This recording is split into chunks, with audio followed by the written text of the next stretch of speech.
오늘 함께 나눌 말씀은 사도행전 2장 1절에서 13절까지 말씀입니다. 사도행전 2장 1절에서 13절, 우리 성경을 펴셔서 신약 성경 188쪽입니다.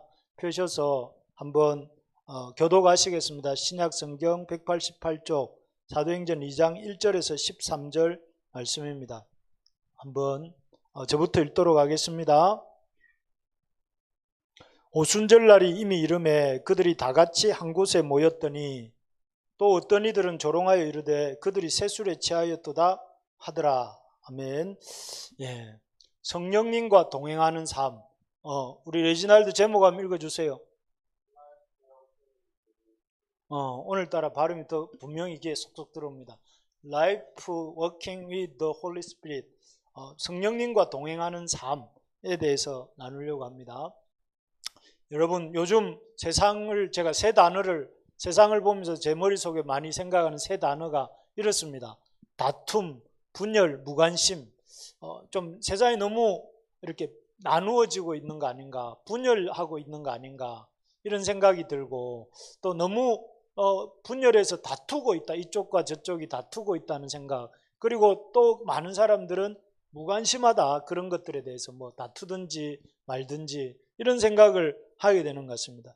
얼마 전에 이렇게 우리나라의 유력 정치인이 테러를 당하지 않았습니까? 조금만 이렇게 더 심하게 당했으면 죽을 수도 있는 그런 상황이었는데요. 그걸 보면서 이런 걸 느꼈습니다. 참 다툼과 분열이 갈 때까지 갔구나 하는 생각이 듭니다. 왜냐하면 나와 정치적 견해가 다르다고 해서 그 사람을 존재 자체를 용납을 못하고 없애버리려고 한 거 아닙니까? 없애버리려고 하고, 또 그렇게 더 심각한 문제는 그렇게 사람을 없애버리려고 했던 것에 대해서 자기가 잘못을 뉘우치지 않아요. 내가 잘못했구나, 이 사람을 해치려고 하는 거는 이런 것 때문에 해치려고 하는 건 잘못됐구나, 이렇게 생각을 해야 되는데 그렇지 않고 오히려 많은 사람들은 또 그런 상황에 대해서 별로 관심이 없어요. 뭐 누가 해침을 당했는지 또 해치려고 했는지 이런 데 관심이 없고, 오히려 제가 이렇게 인터넷 매체들을 보면 적극 지지하는 사람, 보냈어야 되는데 막 이렇게 말하는 사람들이 있는 걸 보면서 참 너무 무섭다. 사람들이 너무 이렇게 살벌하고 이 다툼과 분열이 갈 때까지 갔구나, 이런 생각을 하게 되었습니다. 뭐 우리나라만 그런 것이 아니라 이 세계적으로도 국제사회에서도 이런 다툼과 분열, 무관심이 아주 심각한 것 같습니다. 그래서 우리가 이제는 좀 잊어버리고 있는 러시아와 우크라이나의 전쟁이 지금 3년째 진행되고 있잖아요. 여러분 보면 러시아가 우크라이나를 침공해가지고 참 거의 일방적으로 우크라이나가 당하고 있고, 또 우크라이나 땅에서 전쟁이 벌어지면서 학교도 무너지고 관공서도 병원도 무너지고 있는 그런 모습을 우리가 보고 있습니다. 그래서 특히 이 전쟁에서 모든 전쟁이 다 그렇지만 아이들과 여성들, 노약자들이 아주 이렇게 많이 희생되고 있는 이런 소식을 들을 때에 참 그런 것들을 이렇게 일어나고 있는데, 또 한편으로 해외 뉴스 같은 걸 보면 러시아 사람들은 뭐 이렇게 그 동방정교회 하면 성탄절이 최근이잖아요. 1월 달이잖아요. 그래가지고 1월 달 되면 자기들의 일상적인 그 행사 중에 하나가, 성탄절 행사 중에 하나가 얼음을 깨고 얼음 물 속에 들어갔다 나오는 그런 일을 하는데, 푸틴이 했다고 해외 뉴스에 나오더라고요. 그런 걸 보면서 아무렇지도 않은데 자기들이 지금 한편으로는 엄청난 화력을 동원해서 살육을 벌이고 있으면서도 또 한편으로는 자기들의 삶은 그대로 이렇게 유지되고 있는, 이게 참 너무 악과 겉이 다른, 악과 뒤가 다른 모습이 아닌가, 이런 생각이 들어요. 그런 모습을 보면서 참 이 다툼과 분열이 참 심각하고 거기에 대한 무관심도 심각하다, 이런 생각이 들어요. 러시아 우크라이나 전쟁뿐만 아니라 최근엔 또 한 군데 더 전쟁이 일어났죠. 이스라엘과 팔레스틴에서 이렇게 전쟁이 일어났는데 거의 일방적으로 여기도 한쪽 나라가 몰리고 있는데, 그런 상태에서도 세계가 오히려 이스라엘 편을 들어요. 이스라엘 편을. 이스라엘이 네가 그러면 안 된다 이렇게 말을 해야 되는데 오히려 이스라엘을 지지한다. 그렇게 유럽 국가들 중에 또 이렇게 미국이나 이런 나라들이 지지를 하니까 이 전쟁이 거의 한쪽이 완전히 무너져야 이렇게 끝나지 않을까 이런 생각이 듭니다. 참 이게 원래 하나님이 원하던 세상의 모습일까요? 하나님이 원하시던 세상의 모습은 어떤 모습입니까? 여기 우리 하나님이 원했던 세상은 어떤 세상인가 하면은, 여러분 요즘 우리 교회 성경 읽기가 진행되고 있는데 창세기를 이렇게 계속 거쳐 읽고 있는데, 저는 그 단어 중에 이렇게 하나님이 원했던 세상이다. 각기 종류대로의 인생, 그래서 공존하고 상생하는, 서로 존재하고 서로 생명력을 불어주는, 그게 하나님이 원하는 세상이었죠. 그래서 나 마음에 안 든다고 너 마음에 안 들어 없애버려야 되겠어, 그리고 꺼져버려, 이게 아니고 종류가 다르지만 하나님이 너도 지으셨구나 나도 지으셨네 이렇게 하면서 서로 상생하고 공존하는 세상, 그게 하나님이 원하시던 세상입니다. 그런 세상을 하나님이 이렇게 원하시고, 또 하나 하나님이 원하시던 세상은 이런 세상이었죠. 그 서로 사랑하고 화합하는 세상, 쉽게 말하면 벌거벗었으나 부끄러워 아니하는 세상이었어요. 그게 아담과 하와를 통해서 보여주셨는데, 그 서로가 벌거벗었어요. 벌거벗었으니까 약한 부분이 드러난 거잖아요. 그런데 그 벌거벗었지만 그걸 보고 아담이 뭐라고 했냐면, 너는 내 뼈 중에 뼈요 살 중에 살이다. 오히려 이렇게 말하면서 기뻐, 그게 시잖아요. 시를 지어서 난 너를 너무 기뻐해 이렇게 노래하고 있는 모습인데, 그런 모습을 통해서 서로가 서로의 약함을 볼 때에 마치 이렇게 손으로 깍지를 끼면 깍지에 손의 오목한 부분을 이 손가락이 서로 가려주잖아요. 양손이.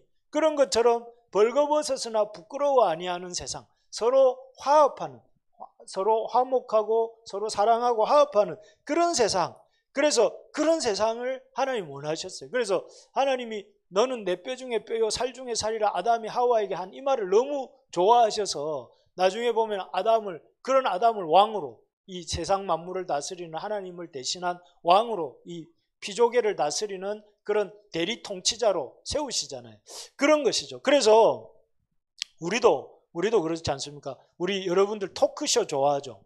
저 요즘 그 태어난 김에 세계 일주 그거를 한 번씩 보는데, 그걸 보면 그 사람들이 이제 물론 여행 갔다 온 사람도 있고 그 스튜디오에 앉아 그걸 가지고 이렇게 보면서 이렇게 말을 하는 사람들도 있는데, 그걸 보면서 여러분 어떤 참 분위기가 좋잖아요. 그 사람들 5명이 나와서 이렇게 서로 말을 주고받고 하하 웃고 호호 웃고, 그렇게 이 아주 기쁜 분위기 속에서 이렇게 대화하는 모습을 보면서 좋아하는 이유가 뭘까요?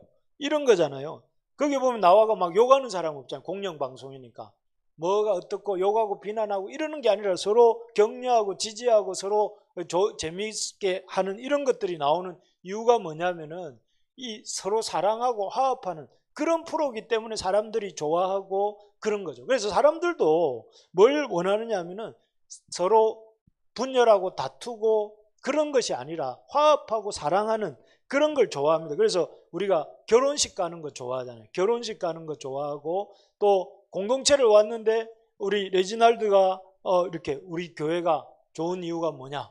제가 레지날드한테 물었어요. 물으니까 레지날드가 우리 교회는 가족 같아서 좋다 이렇게 말을 했어요. 물론 연약한 부분도 많지만 우리 교회 레지날드가 느끼기에는 가족 같아서 참 좋다. 이 말은 뭐냐면 서로 사랑하고 서로 화합하려고 하는 것 같아서 좋다 이렇게 말하는 거잖아요. 레지날드가 자기 얘기하니까 눈을 떡 뜨는 그렇습니다. 어쨌든 레지날드한테 내가 이 자유롭게 영어로 막 해줄 수 있는 날이 오기를 간절히 소망합니다. 예, 어쨌든 그렇습니다. 우리도 그런 걸 좋아해요. 레지날드도 그런 걸 좋아하듯이 우리도 그런 걸 좋아해요. 우리가 그런 화목한 가족 같은 교회, 가족 같은이라면 가족인 교회가 되면 좋겠습니다. 근데 놀랍게 이렇게 서로 하나님이 원하시던 세상, 하나님이 기뻐하시는 세상의 모습도 사실은 화목하고 서로 사랑하는 그런 다투고 분열하는 세상이 아니라 사랑하고 화합하는 그런 세상인데, 근데 놀랍게도 오늘 본문에 보면 이런 하나님이 원하시는 사랑하고 화합하는 서로 이렇게 축제 같은, 잔치 같은 그런 기쁨이 넘치는 사람들이 오늘 본문에 등장합니다. 누구냐면은 이들입니다. 제자들의 오순절 공동체입니다. 우리가 지난주에 말씀을 들을 때 어떤 일이 있었습니까? 제자들이 모여서 그 기도하고 있었고, 그 다음에 그 유다의 빈자리를 세우기 위해서, 유다의 빈자리를 채우기 위해서 서로 이렇게 그 성경을 보고 유다의 빈자리를 채워야 된다는 걸 알고, 그리고 그 다음에 이들이 모여서 그 사도의 기준을 서로 공동체에서 의논하고, 그 다음에 이 성령의 인도함을 받아서 제비를 뽑아가지고 마띠아와 요셉 중에 마띠아를 사도로 세웠잖아요.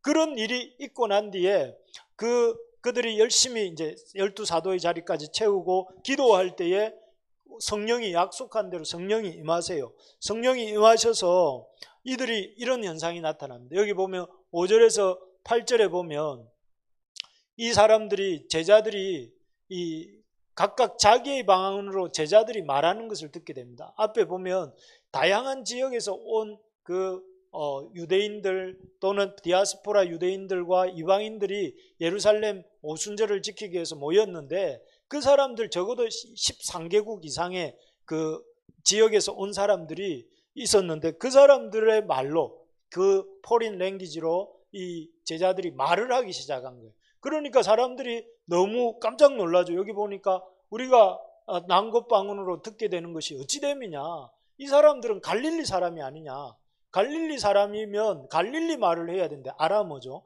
아람어를 말해야 되는데 이 사람들이 어떻게 우리 바벨론 말을 하고, 어떻게 이집트 말을 하고, 어떻게 이 소아시아 흑해 지역에 있는 그 갑바도기아 사람들의 말을 하는가 하면서 깜짝 놀란 거예요. 만약 제가 오늘 이 예배를 마치고 난 뒤에 나이제리아 스와힐리어로 막 이렇게 우리 레지날드에게 말을 걸고, 그러면 레지날드가 그야말로 이게 무슨 129 이러면서 이게 무슨 일이고 목사님이 도대체 왜 저러시지 하면서 나오지 않겠습니까? 아니 도대체 목사님 무슨 129를 저렇게 하시는가 하면서 그런 거예요. 우리도 그렇지 않습니까? 외국에 나갔을 때에, 외국에 나갔는데 아주 이렇게 막 그 언어도 안 되고 하는 게 힘든데, 그 통역이 그 나라에서 그 우리말을 하는 외국인을 그 한국 동족을 만나면 굉장히 기쁘잖아요.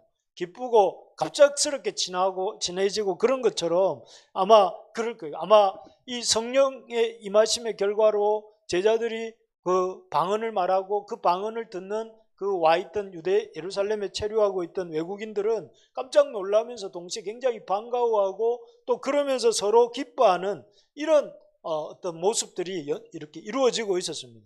그러면서 이 사람들이 그런 제자들의 모습 속에서 환대받는 느낌, 저들이 내 언어로 말을 해주고, 저들이 나에게 관심을 가져주고, 그 언어로 자기 하나님의 위대한 일을 전해주는 모습을 들을 때에 사람들이 참 너무 고맙고 반갑고 기뻐하는 그런 현장이 오순절 그 마가다락방 이 예루살렘 제자 공동체의 모습이었다는 것이죠.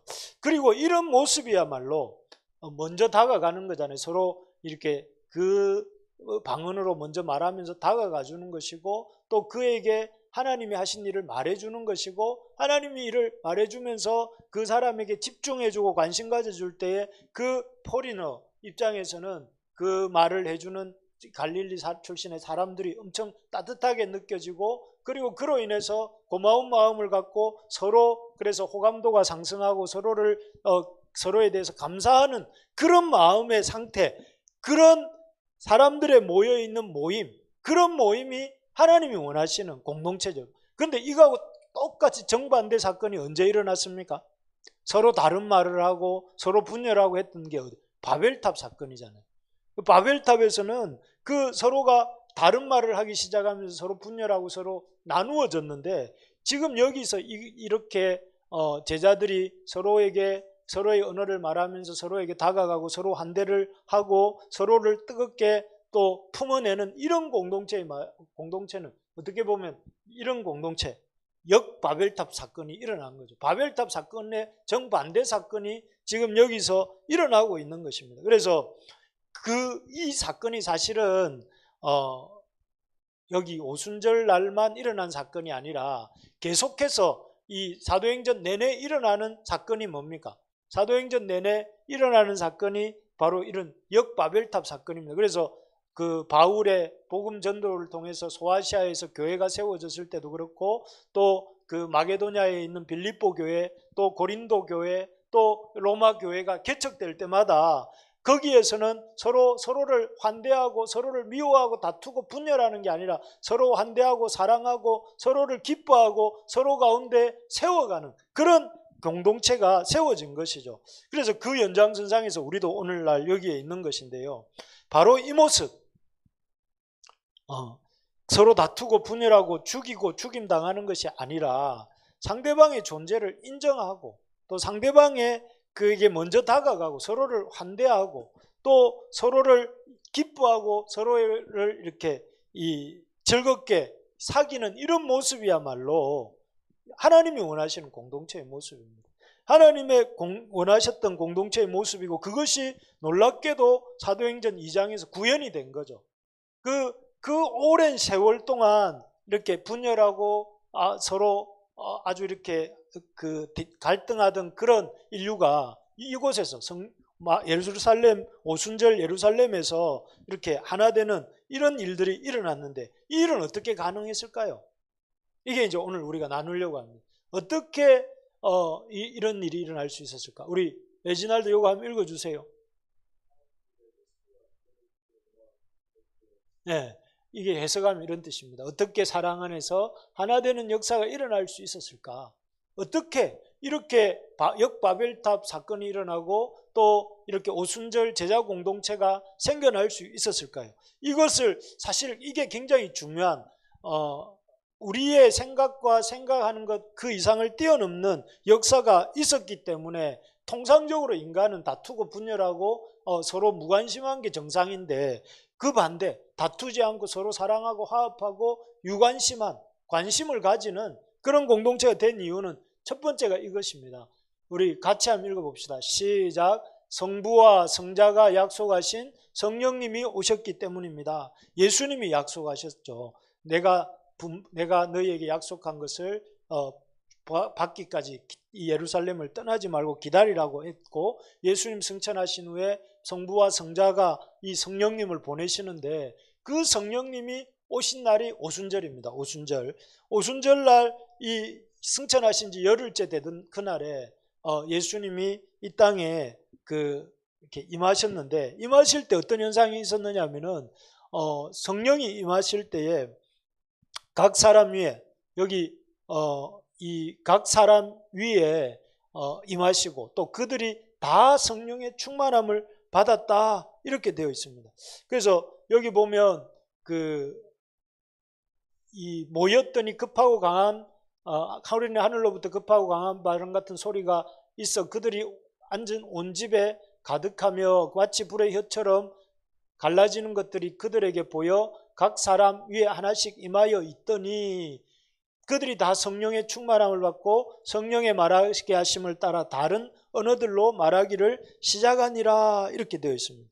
여기에 보면 성령님께서 이 어떤 그 공간만 채우신 것이 아니라 이 예루살렘에 있었던 제자들이 있었던 그 집의 공간만을 채운 것이 아니라 각 사람에게 임했고 각 사람뿐만 아니라 모두에게 다 충만하게, 그야말로 이렇게 소나기, 여름 소나기가 쏟아질 때 우리의 몸이 우산이 없다면 다 젖듯이 지금 오순절 성령 강림으로 말미암아 그곳에 모여 있었던 사람들이 그런 성령의 충만함을 한 사람도 예외 없이 다 빠짐없이 받은 것이죠. 그래서 그 결과가 여기 뒤에 나타나는 사도행전 2장 뒷부분에서 보면 베드로가 그 많은 무리들 5,000명의 무리들 앞에서 3,000명의 무리들 앞에서 이렇게 설교하는 장면이 나오고, 원래 베드로와 그 제자들은 숨어 있었던 사람들이지만 사람들 앞에 담대하게 복음을 전하게 되고 또 그리고 그런 가운데 이런 제자 공동체가 생겨나는 이런 모습들을 이렇게 보게 되는데, 결국 여기서 이런 성령의 임하심이 성령의 그런 약속대로 임하심의 결과가 제자 공동체가 그런 환대의 공동체, 사랑의 공동체, 서로 인정하는 공동체가 된 것이죠. 그래서 우리가 이 성령님이 오신 목적이 뭐냐면은 사랑하고 하나 되게 하기 위해서 오셨다는 거예요. 사람은 사실 사람의 힘으로 사랑하고 사람의 힘으로 하나 되는 거 쉽지 않은 것 같아요. 그래서 그렇게 뜨겁게 나는 당신하고 하나가 되겠습니다 하고 우리 많은 젊은이들이 이렇게 가정을 이루지만 어떻습니까? 그것도 그 약속을 지켜내는 게 참 어려워요. 몇 년 지나지 않아서 서로 이렇게 마음이 그 열정이 식는 걸 봅니다.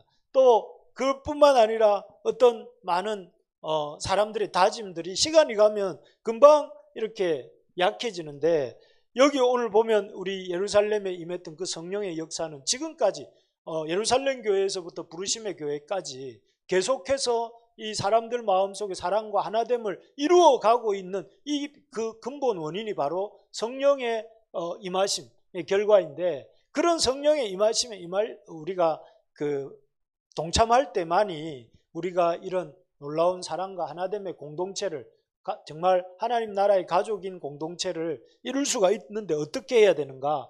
우리 한번 읽어봅시다. 시작. 범사에 성령님을 인정하는 삶을 살아야 합니다. 우리 레지날도 한번 읽어주세요.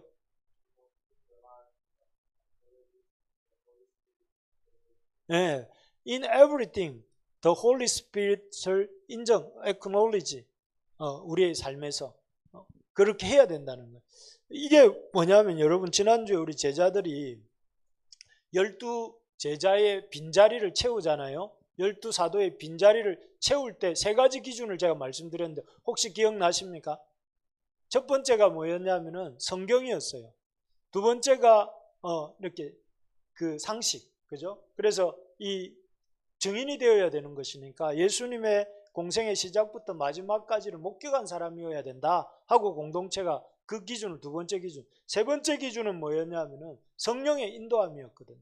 그래서 이 세 가지 기준이 중에 제일 세 번째 기준이 성령의 인도함이었어요.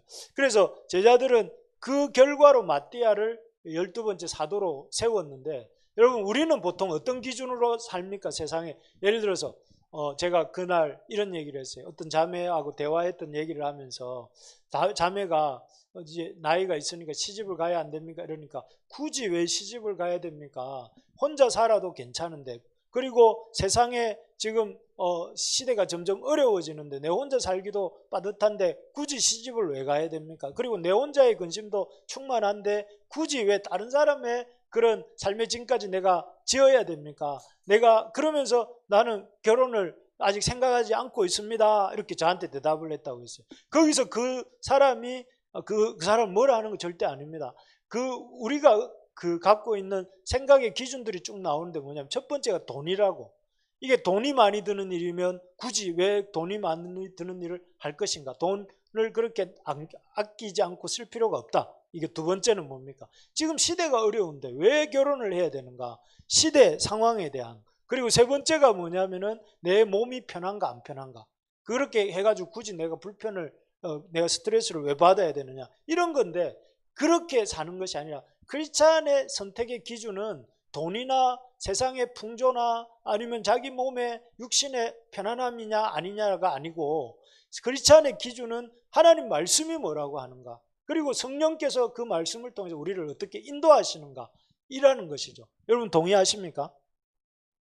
내가 예를 들어서 무엇을 할 것인지를 생각할 때에, 그 무엇을 결정할 때에 그 결정의 기준이 사람들 또 나 자신 아니면 돈 이런 것이 아니라 하나님, 그리고 성경 말씀과 또 그 성경 말씀에 기초한 어떤 이 공동체의 상황들, 그리고 그 더 나아가서 하나님 앞에서 성령의 인도하심, 이런 것들을 여러분 고려하고 있죠. 여러분들이 인생을 선택해 나감에 있어서 예를 들어서 여기 없지만 우리 청년들이 오늘은 많이 내가 군대를 가야 되겠다, 또 아니면 내가 직장을 어디로 얻어야 되겠다, 아니면 내가 뭔가를 해야 되겠다 할 때 그것이 하나님 뜻인지 아닌지를 우리가 이렇게 고민하면서 여쭙고 해야 된다는 것이죠. 그런 중요한 선택의 기준이 뭐냐면은 범사의 성령님을 인정하는 거예요. 그래서 성령님도 인격이시기 때문에 당신을 존중하고 인정해주는 그런 이들에게 당신을 이렇게 많이 드러내세요. 우리가 성령님이 우리 속에 우리가 예수님 믿을 때 성령님이 우리 속에 내주하시는데 그 성령님의 내주하심에도 불구하고 우리가 그분을 계속 존중하지 않고 그분의 어떤 인도하심에 대해서 우리가 배려하지 않을 때 그분의 어떤 이 인격적인 어떤 이런 그런 인도하심을 경험할 수 없다는 것입니다. 그래서 그러려면 우리가 지난주에 말씀드렸지만 그런 성령의 인도하심을 경험하려면 어떻게 해야 된다고 했습니까? 갑자기 뭐가 소음이 많이 나네요. 그 성경의 맥락 속에 살아야 된다. 이런 말씀을 드렸습니다. 우리가 어느 날 갑자기 성령의 인도하심을 받는 것이 아니라 우리가 지속적인 하나님의 말씀에 인도함을 받고 있는 중에 있을 때에 우리가 성령의 인도하심도 받을 수 있다. 그래서 우리가 성경 맥락 안에서 사는 삶이 필요하고 그런 것들이 뭐다? 성경을 읽어나가는 삶, 말씀을 묵상하는 것이다. 이렇게 말씀을 드렸습니다. 자, 그래서 우리가 이 첫 번째 성령님과 동행하는 삶을 살기 위해서 성령의 범사의 성령을 인정하는 삶을 살아야 된다 하는 것입니다. 두 번째, 우리 한번 같이 읽어볼까요? 시작. 성령님의 충만을 사모해야 합니다. 우리 요거를 한번 꺼볼래요? 요 앞에 요 스피커를. 네. 그게 맞는 거예요. 그래서 이것도 꺼졌네. 아닌가? 자, 그렇습니다. 어쨌든 중요한 것이 이 우리가 성령과 동행하는 삶 두 번째는 성령을 인정할 뿐만 아니라 성령의 충만함을 경험해야 된다. 이렇게 되어 있는데 여기 보면 이것이 두 가지 것이 있습니다. 아까 그림에서 보면 성령님이 임하실 때에 각 사람 위에도 임하시지만 모두에게도 이렇게 공동체적인 임하심과 성령의 임하심이 개인적인 임하심이 있었다 하는 것을 볼 수가 있습니다. 그래서 우리가 성령의 충만함을 덧입기 위해서 두 가지 방편이 필요한데 첫 번째는 뭐냐면은 이 공적 예배의 마음을 쏟아야 돼요. 여러분 왜 성령님이 예루살렘의 오순절 제자 공동체에 임할 때 그들이 모였을 때 임했는지를 우리가 생각해 볼 필요가 있습니다. 따로따로 이렇게 있을 때 성령이 임한 것이 아니라 성령님이 모여있는 그 제자들 위에 성령이 임했다는 것은 성령의 공적 역사에 대해서 보여주는 거거든요. 그래서 여러분 우리가 사실 왜 지금의 시대는 초개인주의 시대로 점점 나아가잖아요. 요즘 아이들이 왜 그 마라탕을 좋아하는지, 요즘 아이들이 왜 그 뭡니까 뭐라 하더라 그 공차 다음에 나오는 뭔가 그런 가게들을 좋아하는가 하면은 애들의 그 개인적 취향을 만족시켜주는 그런 음식이기 때문에 그렇다 하더라고요. 그러니까 아주 개인화되어가는, 그게 나쁘다 좋다가 아니라 그렇게 되어가고 있는데, 그러다 보니까 우리가 상대적으로 이런 공적 예배를 굳이 드릴 필요가 있는가? 우리가 집에서 예배 드리면 온라인으로 드리면 되는 것이고 그냥 혼자서 진지하게 예배 드리면 되지 않는가 이렇게 생각을 하지만, 성경은 뭐라고 하냐면은 이 성령이 임하시는 목적 자체가 공동체의 회복입니다. 공동체의 회복. 그리고 그 공동체를 회복하는 방편이 뭐냐면 공동체의 예배를 통해서 이루신다는, 그래서 우리가 이 공적 예배의 마음을 쏟아야 된다 하는 것이죠. 그래서 그 공적 이 예배에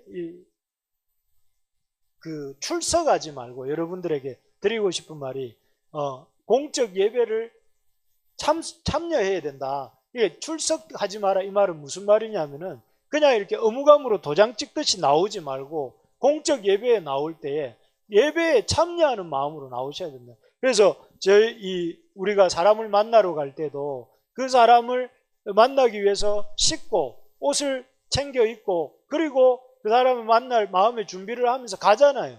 그런 것처럼 예배에 나올 때도 여러분 오늘 주일 예배를 위해서 여러분 기도하셨습니까?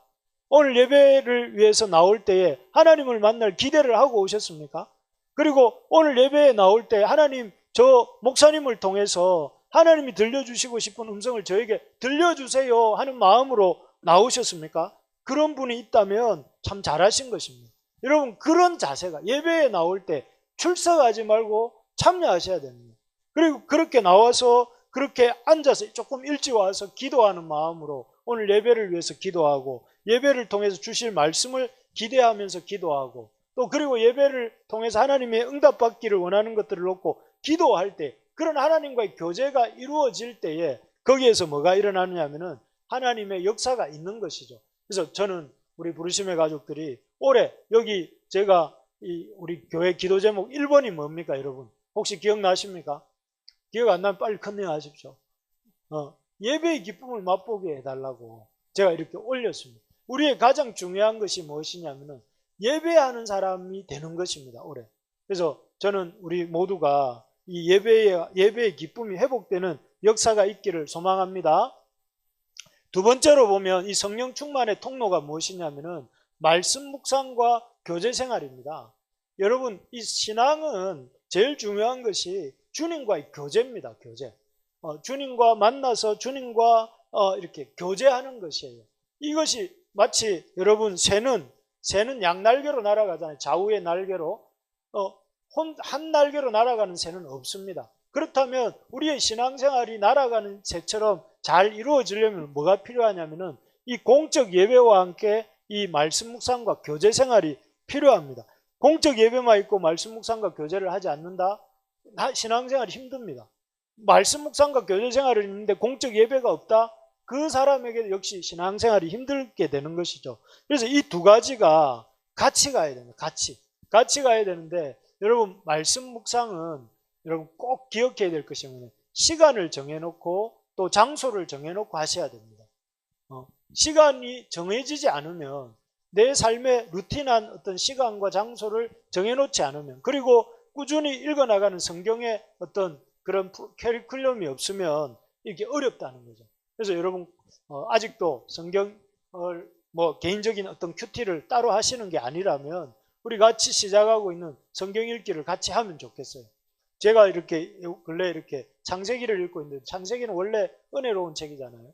그래서 읽는데 참 좋습니다. 좋고 그래서 기도하는 거 있는 것은 그 말씀을 짧게 읽고 한 줄로 요약하고 또 그 말씀 붙들고 잠깐 묵상하고 기도하고 하는데 참 마음이 이렇게 그 주시는 각각 읽는 부분에 따라 다 다르더라고요. 그래서 참 좋고 그래서 우리 지체들이 같이 성경 읽기에 참여하면 좋겠습니다. 그래서 지금 생각하는 것은 이번에 엊그제 창세기를 다 읽었는데요. 창세기를 읽은 사람들끼리 모여가 한번 같이 교제 모임을 한번 해야 되겠다. 이런 생각이 듭니다. 그리고 이제 그저부터입니까? 우리 출애굽기로 들어왔는데 출애굽기 또 다 읽고 나면 쫑파티라면 좀 이상하지만 말씀의 은혜를 나누는 자리를 좀 가지면 참 어떨까 이런 생각을 하고 있습니다. 그래서 이런 교제 생활. 그리고 세 번째입니다. 우리 첫 번째가 뭐였습니까? 성령을 범사에 인정해야 된다. 두 번째 성령의 충만함을 구해야 된다. 세 번째 마지막입니다. 우리 한번 읽어봅시다. 시작. 성령의 하나됨을 추구해야 합니다. 네, 성령이 하시는 중요한 역사가 뭐라고 했습니까? 사랑과 화합, 하나됨 이런 것이죠. 그래서 여러분 여기 에베소서 4장 3절을 우리 레지날드 라왓 한번 읽어주세요. 4장 3절.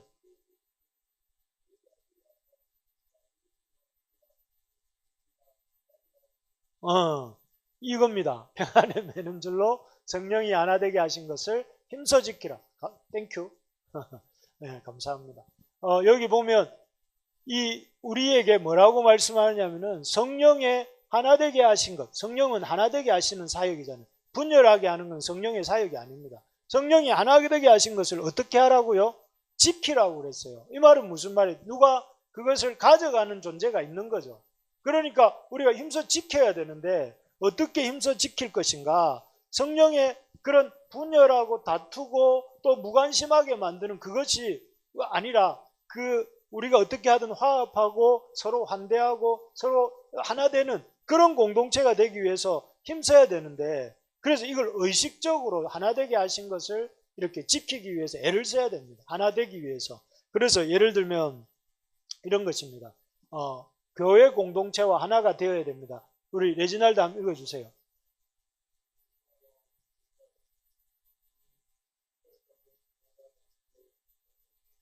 이거를 제가 여기에 한글에는 안 넣었지만 뭐냐면은 따로 혼자 놀지 말고 교회 공동체와 함께 해야 됩니다. 이 말을 여기 교회 혼자 따로 놀지 말고 교회 공동체와 하나가 되어야 됩니다. 이렇게 하려고 했는데 너무 좀 따로 놀지 말고, 이 말이 약간 야박하게 들릴 것 같아서 제가 이렇게 영어로만 썼습니다. 영어로만 썼는데 우리는 이걸 잘하죠. playing separately. 혼자 노는 걸 좋아해요. 혼자 노는 거. 요즘은 여러분 언제가 제일 좋습니까? 이러면 혼자 있는 시간이 제일 좋습니다. 이런 사람들이 10명 중 5명은 있는 것 같아요. 혼자 있는 게 좋습니다. 워낙 사람들한테 시달려서 그렇겠죠. 그런데 그렇죠. 그런데 여러분 우리 교회 공동체는 이런 혼자 노는 것이 좋은 사람들이 아니라 여러분 같이 예배드리는, 주일날 와서 예배드리는 게 좋습니까? 같이 이렇게 주일날 와서 교제하는 게 좋습니까? 억지로 나오고 있는 사람 손 한번 들어보세요. 차마 손 들려고 하니까 나만 들 것 같아서 못 드는 사람 나중에 따로 와서 저하고 얘기 한번 합시다.